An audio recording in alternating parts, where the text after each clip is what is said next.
సర్వేపల్లి నియోజకవర్గంలో మరింత జోరుగా వేగంగా ఈరోజు రాజకీయాలు జరుగుతున్నటువంటి సందర్భం.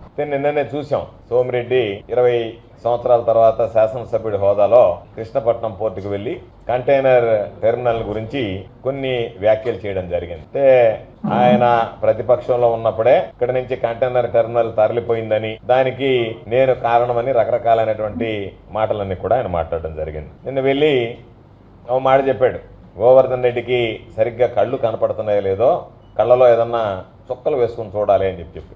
నేను కళ్ళల్లో చుక్కలు వేసుకుని చూడబడలే, సోమిరెడ్డి చొక్కేసుకోకుండా పోయి ఉంటే బాగుండేది అక్కడికి. కాబట్టి ఆయన పాపం చొక్కేసుకుని పోయినట్టుకున్నాడు కాబట్టి ఆయనకి సరిగ్గా కళ్ళు కనపడలేదేమో, ఆయన మాట్లాడేటువంటి తీరుని బట్టి అని నాకు అర్థమైంది. కాబట్టి సోమిరెడ్డిని నేను కోరుకునేది, కోర్టుకు కానీ ఏదన్నా ఎక్కడికన్నా వెళ్ళేటప్పుడు తమరు చొక్కేసుకోకుండా పోతే, మేము చొక్కలేసుకొని చూడబడ, తమరు చొక్కేసుకోకుండా పోతే మీకు వాస్తవాలు అనేటువంటివి వెలుగు చూస్తాయి. కాబట్టి దయచేసి ఎక్కడికన్నా వెళ్ళేటప్పుడు రాత్రుల్లో చొక్కేసుకోవడం కానీ పొగులు కూడా చొక్కేసుకొని పోయేటువంటి అలవాటును మానుకుంటే మంచిది అని చెప్పి నీకు నేను సూచన చేస్తున్నా. దానితో పాటు ఈరోజు విచిత్రకరమైనటువంటి పరిస్థితి ఏంటంటే, కంటైనర్ టెర్మినల్ ఉంది అని పోర్టు యాజమాన్యం చెప్తుంది, వెజల్స్ వస్తున్నాయి అని పోర్టు యాజమాన్యం చెప్తుంది. అధికారం ఉన్నా లేకపోయినా ఈ నియోజకవర్గానికి సంబంధించి జరిగేటువంటి కార్యక్రమాల మీద ఎక్కడన్నా ఏదన్నా ఇబ్బందికర పరిస్థితులు ఉంటాయనేటువంటిది దృష్టి ఉంటుంది. కాబట్టి దాని గురించి అప్పుడప్పుడు విచారణ చేస్తే వెజల్స్ వస్తున్నాయి, ప్రతి నెల పోతున్నాయని చెప్తున్నారు. ఈయన నేను వెళ్ళి ఊహించినటువంటి స్థాయిలో కంటైనర్ టెర్మినల్స్ రాలేదు అని అంటే, వాళ్ళు చెప్పేటువంటి మాట వ్యాపారం ఉంటే మేము కంటైనర్ టెర్మినల్ని ఉండాయి, కంటైనర్ టెర్మినల్ మూసివేయలేదంటే ఈయనే కంటైనర్ టెర్మినల్ మూసివేస్తారని చెప్పి వాళ్ళ దగ్గరికి వెళ్ళి మీరు మూసివేస్తున్నారంటే అయ్యా మేము మూసివేయడం లేదు అని చెప్పినా ఆయన రకరకాలైనటువంటి మాటలు మాట్లాడతా ఏదో అక్రమ టోల్ గేట్లు పెట్టినారు అని చెప్పి. నేను నీకు ఛాలెంజ్ విసురుతున్నా, నువ్వు ఈరోజు అధికారంలో ఉన్నావు, నేను అధికారంలో లేను.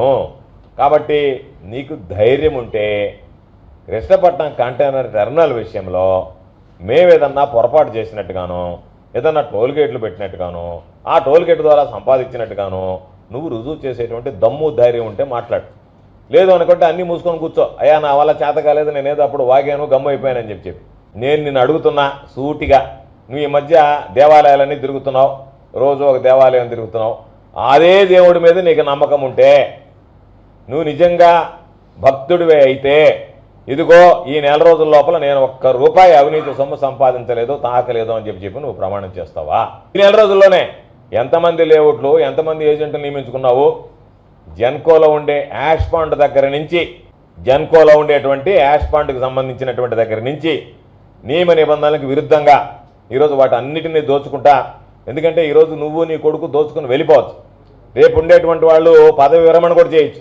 అయినా ఏదన్నా విచారణ జరిగినప్పుడు వాళ్ళు దోషులుగా నిర్ధారింపబడి నీ వల్ల వాళ్ళు శిక్ష అనుభవించాల్సినటువంటి పరిస్థితులు వస్తాయి తప్ప, ఒక్క నెల రోజుల లోపలనే నియోజకవర్గం మొత్తం అబ్బాయి నెట భరించాలబ్బా 5 ఏళ్ళు అని చెప్పి కోడే కోస్తుంది తమరు తీసుకున్నటువంటి తమరి ప్రగతి, అభివృద్ధి.